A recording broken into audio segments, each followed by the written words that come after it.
오늘 함께 은혜 받으실 말씀은 열왕기상 22장 1절로 12절 말씀 함께 보도록 하겠습니다. 구약성경 555면 전후했습니다. 열왕기상 22장 1절로 12절 말씀입니다.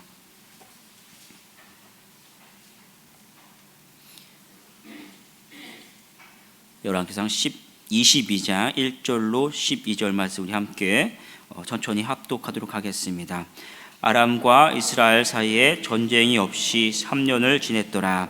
셋째 해에 유다의 여호사밧 왕이 이스라엘의 왕에게 내려가매 이스라엘의 왕이 그의 신하들에게 이르되 길르앗 라못은 본래 우리의 것인 줄 너희가 알지 못하느냐?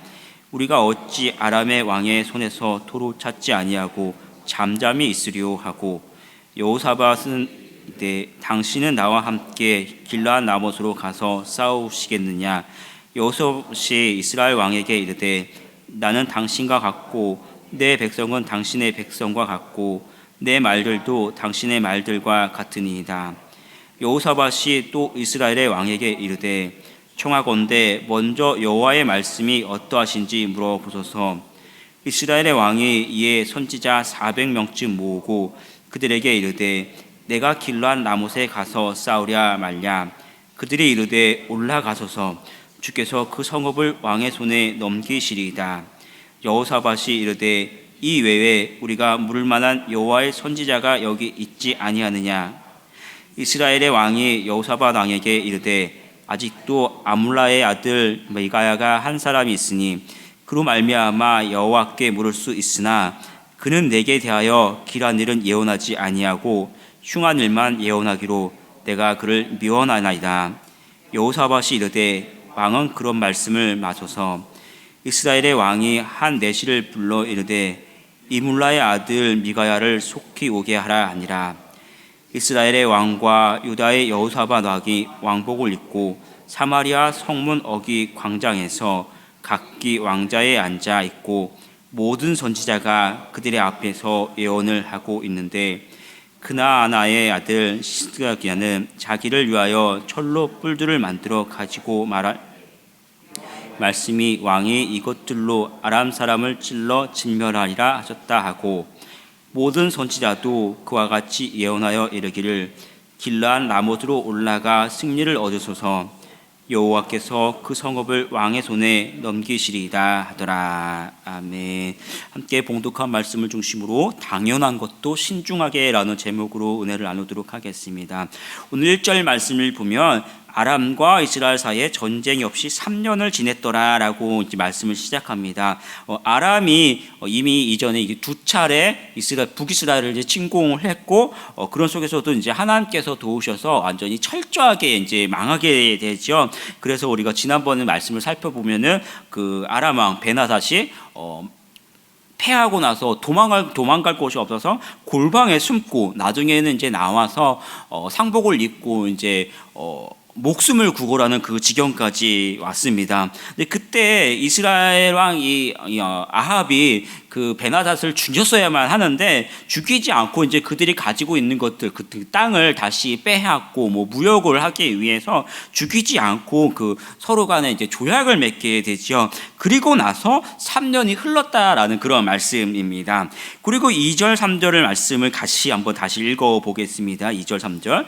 셋째 해에 유다의 여호사밧 왕이 이스라엘의 왕에게 내려가매 이스라엘의 왕이 그의 신하들에게 이르되 길르앗 라못은 본래 우리 것인 줄을 너희가 알지 못하느냐?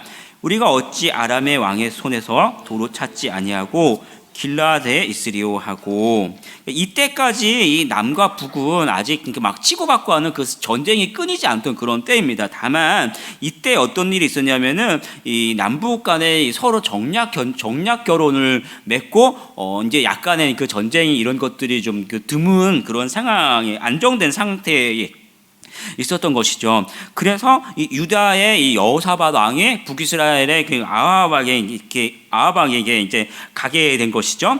그리고 그때 이제 이 아합이 자기 신하들에게 이제 다구치면서 그런 말을 합니다. 아직도 아람 사람에게 빼앗긴 길르앗 라못을 못 찾고 있다. 이제 이런 얘기를 하죠. 왜냐하면 그때 3년 전에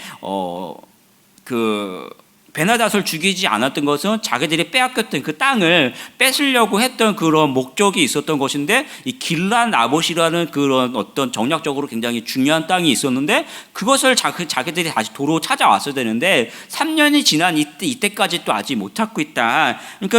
그러니까 외형적으로는 자기 부하들에게 이제 다구치면서 너희들 뭐 하고 있느냐라고 이야기하는 것이지만, 직설적으로 보면은 이제 자기 나라에 온 이 여호사밧에게 같이 빼앗으러 가자, 전쟁을 일으키자라고 이제 청하는 그런 모습이죠.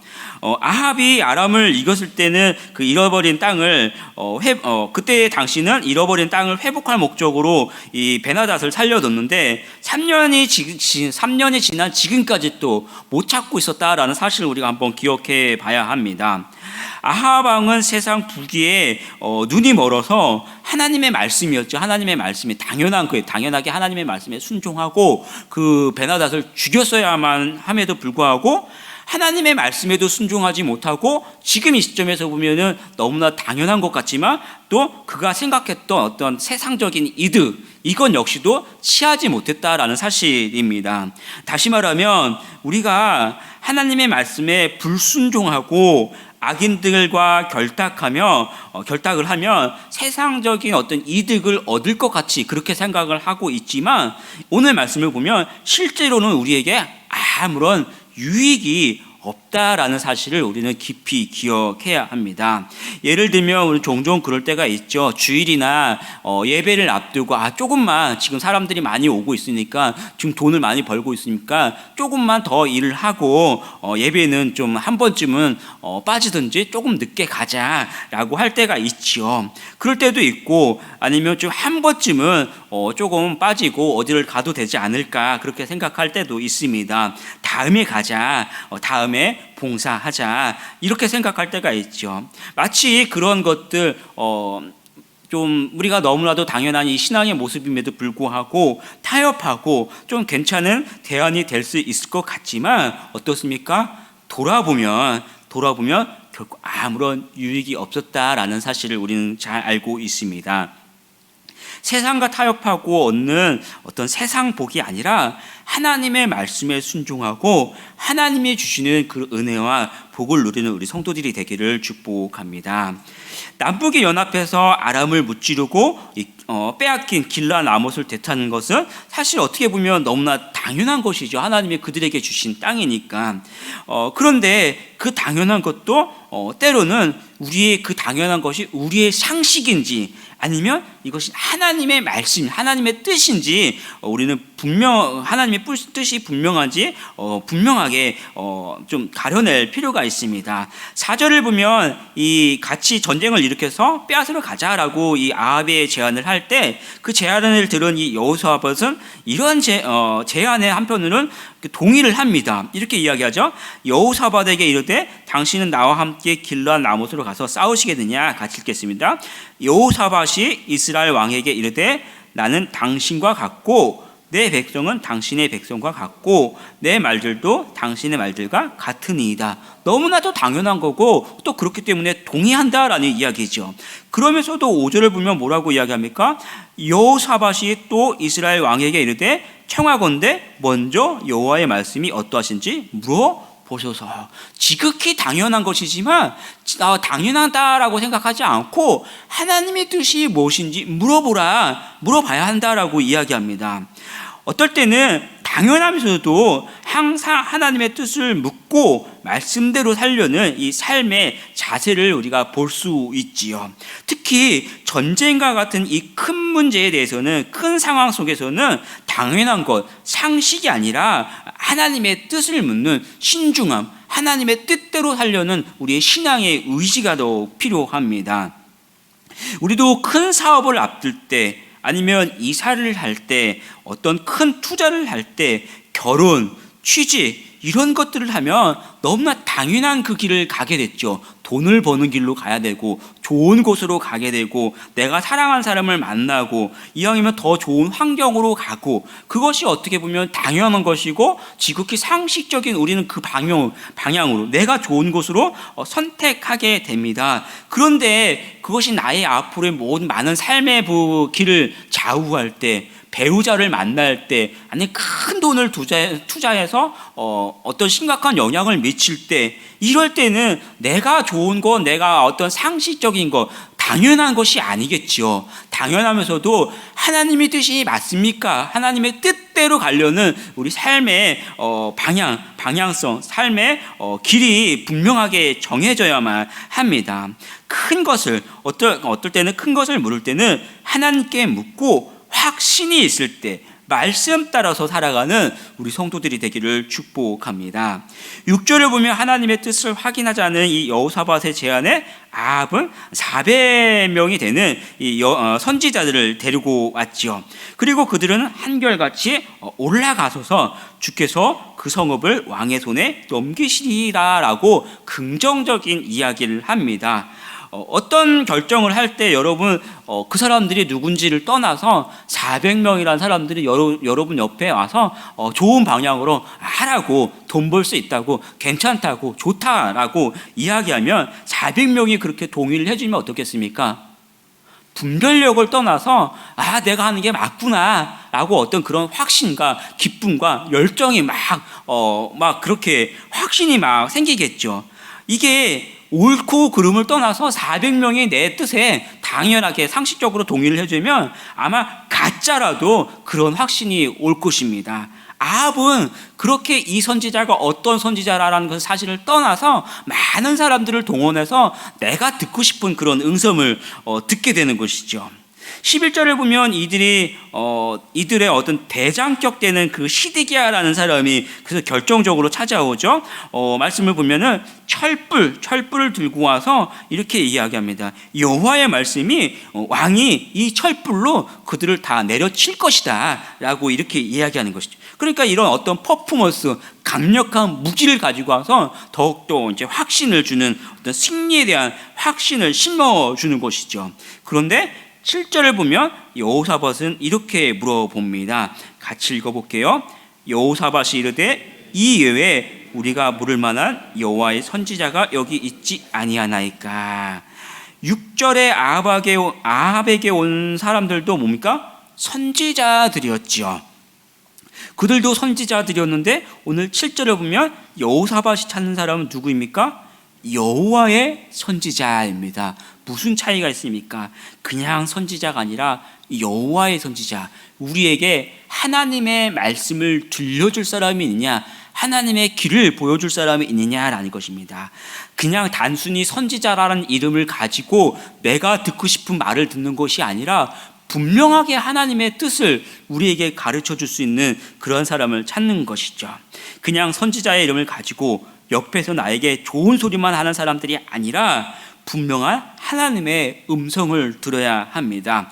우리가 어떤 결정을 할 때 사람들이 어떤 많은 사람들이 찾아오죠. 그들의 이성적인 것들, 그들의 어떤 큰 소리로 내치는 어떤 주장, 또 아니면 세상적인 논리를 듣고 세상이 가진 어떤 화려하고 번지르르한 그러한 모습이 아니라 분명한 하나님의 음성을 듣고 따라갈 줄 알아야 합니다. 7절을 보면 하나님의 선지자를 찾을 때 이물라의 아들 미가야를 데려옵니다. 그런데 그를 어떻게 소개합니까? 7절 8절 말씀 같이 한번 읽어보겠습니다. 여호사밧이 이르되 이 외에 우리가 물을 만한 여호와의 선지자가 여기 있지 아니하니까. 이스라엘 왕이 여호사밧 왕에게 이르되 아직도 이물라의 아들 미가야 한 사람이 있으니 그로 말미암아 여호와께 물을 수 있으나 그는 내게 대하여 길한 일은 예언하지 않고 흉한 일만 예언하기로 내가 그를 미워하나이다. 여호사밧이 이르되 왕은 그런 말씀을 마소서. 이물라의 아들 미가야라고 하는데 여호와의 선지자입니다. 그러니 그냥 좋은 소리만 해대는 선지자가 아니라 하나님의 말씀을 하는 하나님의 선지자입니다. 그런데 그 특징이 어떻습니까? 여호와께 물을 수 있으나 그는 내게 대하여 길한 일은 예언하지 아니하고 흉한 일만 예언하기로 내가 그를 미워하나이다. 미워하나이다. 왜 그렇습니까? 하나님의 말씀은 때로는 듣기도 싫고 때로는 손해보는 것 같고 또 우리가 생각했던 그 당연한 것은 아닐 수 있는 것이죠. 하나님의 뜻이니까 우리의 상식과 다를 수 있어요. 우리 환경과. 아합은 하나님의 말씀을 싫어했습니다. 죄 가운데 사는 사람이 하나님의 말씀을 좋아할 리가 없지요. 그런 사람이 하나님의 선지자를 미워하는 것은 너무나도 당연합니다. 그러나 하나님의 선지자가 사람의 말씀에 휘둘리지 않는 것처럼 하나님의 말씀을 하나님의 뜻대로 변하지 않습니다. 하나님의 말씀이 진리이고 생명이고 우리에게 복을 주는 길이기 때문에 우리는 그 말씀을 기억하고 항상 붙들고 범사에 하나님의 말씀을 따라가고 하나님의 주시는 은혜와 복을 누리는 우리 성도들이 되기를 축복합니다. 함께 기도하겠습니다. 아버지 하나님, 때로는 지극히 상식적인 것, 때로는 우리가 너무나도 좋아하는 것, 우리가 세상적으로 바라볼 때 복이 되고 그러한 길이 있음에도 불구하고 우리가 범사에 하나님의 뜻이 무엇인지 분명히 알고 분별하고 그 길을 따라가는 우리 모든 성도들 되게 하여 주시옵소서. 그래서 많은 사람들 세상에 좋은 것들이 아니라 하나님이 주시는 은혜와 복을 누리고 그 길을 걸어가는 우리 모든 성도들 되게 하여 주시옵소서. 이 하루도 오늘도 우리가 하나님과 동행하고 하나님께서 주신 은혜와 복을 누리는 이 날이 되게 하여 주시옵소서. 감사드리며 축복하며 주 예수 그리스도의 이름으로 기도합니다. 아멘.